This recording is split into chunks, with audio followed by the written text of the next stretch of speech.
Cukup. Bapak, Ibu, serta para wisudawan dan wisudawati yang saya banggakan, selain perjuangan wisudawan-wisudawati, ada orang tua yang konsisten mendidik tanpa pamrih, tentu ada juga dosen yang membentuk disiplin, berpikir, dan karakter. Jadi, hari ini saya berdiri di sini dalam dua posisi. Saya sebagai Menteri Keuangan Republik Indonesia dan sebagai seorang ayah yang anaknya ikut diwisuda di ruangan hari ini.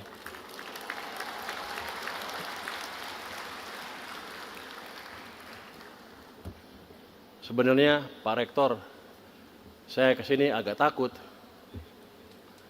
Karena pada waktu saya jadi menteri, hari pertama BEM UI demo di depan DPR, suruh saya turun katanya. Di sini mana yang demo? Ada nggak? Nggak ada ya. Yang mereka nggak tahu, saya juga pernah dosen di UI. Jadi kalau Anda ngajak debat saya, Anda pasti kalah. Saya dosen S3 Economic Business. Anda kan masih mahasiswa pada waktu kemarin ya. Yang kedua, hubungan saya dengan UI cukup dalam ya.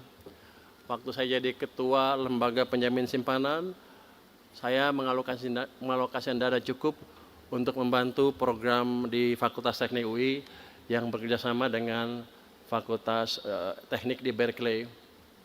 Jadi kita kirim setiap tahun 3 orang UI ke Berkeley dan mereka mendapat apresiasi yang tinggi di Berkeley. Ini sebenarnya udah gelombang kedua atau ketiga mungkin kita kirim ke Berkeley. Tapi kan sekarang saya bukan di LPS lagi, bukan lembaga penjamin simpanan. Saya pindah jadi Menteri Keuangan. Saya pikir uang saya sedikit, tapi ternyata uang saya lebih banyak lagi. Saya boleh dibilang menguasai LPDP yang sekarang punya 150 triliun rupiah dana abadi ya, untuk dipakai untuk program pendidikan. UI kan sekarang satu-satunya universitas yang rankingnya di bawah 200 kan. Presiden minta UI meningkatkan ke bawah 100 kalau nggak salah. Dalam waktu berapa tahun? Secepat-cepatnya ya. Tergantung. Jadi sebagai Menteri Keuangan, saya pakai alasan itu untuk kembali membantu Universitas Indonesia.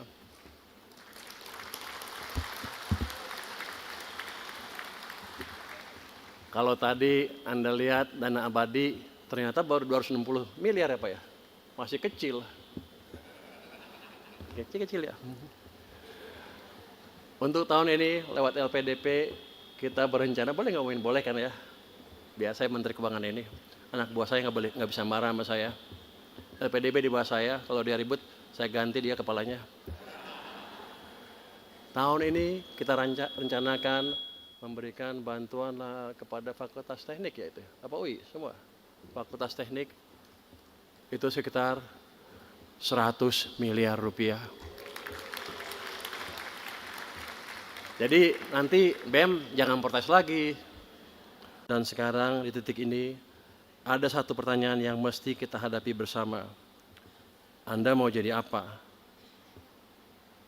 bagi sistem yang lebih besar, yaitu NKRI? Kalau jadi mahasiswa gampang, ada protes, ada ketimpangan, turun ke jalan, ribut, protes, selesai. Sekarang Anda nggak bisa melakukan itu lagi.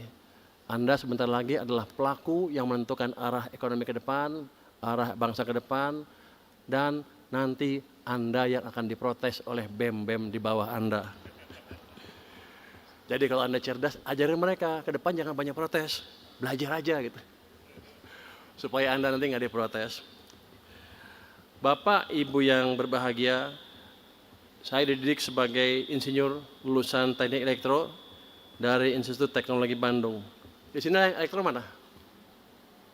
Oh, nggak ada elektro ya? Ada. Oh, cuma sedikit. Rupanya fakultas minoritas.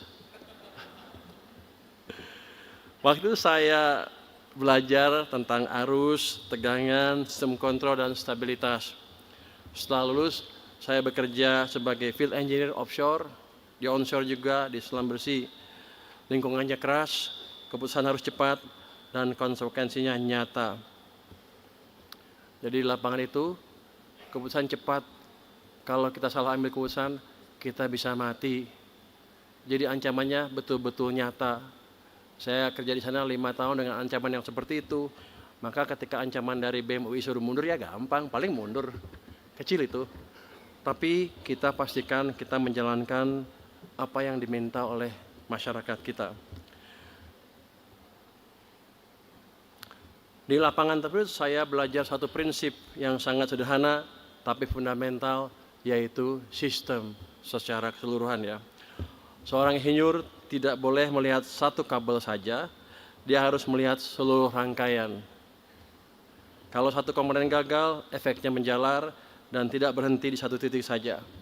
Jadi ketika saya memutuskan pindah bidang dan mengambil MSc serta PhD di bidang ekonomi, banyak yang bertanya, kenapa?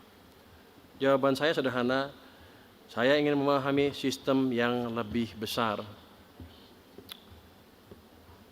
Itu jawaban kalau akademis seperti itu. Jawaban yang sebenarnya sih saya disuruh pacar saya dulu. Kalau nggak saya nggak ambil PhD, dia nggak mau kawin sama saya. Jadi kepaksa lah. Tapi nggak apa-apa, kita nikmati keterpaksaan yang ada. Ekonomi negara juga suatu sistem. Fiskal adalah arusnya, moneter adalah pengatur tekanannya, sektorial adalah bebannya. Kalau salah satu tidak seimbang, sistem akan bergetar. Dan getaran itu dirasakan masyarakat.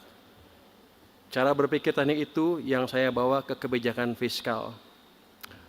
Sebetulnya ini yang nulis staf saya Pak, mungkin dia eselon 4. Jadi dia bilang dia nggak ngerti ekonomi. Jadi saya berpikir yang holistik itu katanya dari teknik. Padahal nggak betul. Yang fakultas ekonomi mana di sini? Sedikit semua ya. Di ekonomi kalau ada cara berpikir yang menyeluruh disebutnya apa? Pendekatan apa? Nggak ada yang bisa.